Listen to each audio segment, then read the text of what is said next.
أكبر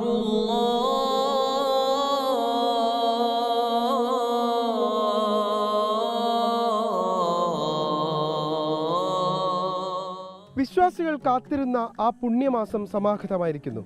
നോമ്പുതുറകൾക്കായി പള്ളികളും ഭവനങ്ങളും ഒരുങ്ങിക്കഴിഞ്ഞു. ആത്മസംസ്കരണത്തിന്റെ ദിനരാത്രങ്ങളിലേക്ക് കടക്കുകയാണ് ഇസ്ലാം മതവിശ്വാസികൾ. പകൽ മുഴുവൻ ആഹാരപാനീയങ്ങൾ ഉപേക്ഷിച്ചുള്ള വ്രതാനുഷ്ഠാനം, രാത്രി വൈകി വരെയുള്ള പ്രാർത്ഥനയും ഖുർആൻ പാരായണവും.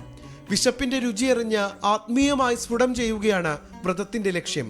എൻ്റെ ഹൃദയം റമദാനോടുകൂടെ സ്ഫടിക സമാനമായ സംശുദ്ധ ഹൃദയമായിരിക്കണം. എൻ്റെ കൂട്ടുകുടുംബങ്ങളെ ഞാൻ ചേർത്ത് പിടിക്കും. സാധുക്കളെയും പാവങ്ങളെയും കണ്ണീരൊപ്പാനും സഹായിക്കാനും മുന്നിലുണ്ടാകും.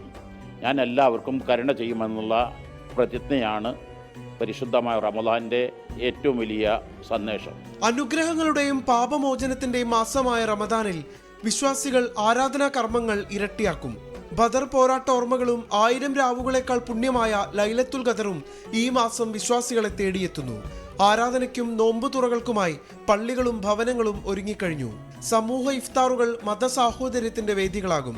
ശാബാൻ 30 പൂർത്തിയാക്കിയാണ് ഇത്തവണയും വ്രതകാലത്തിലേക്ക് കടക്കുന്നത്.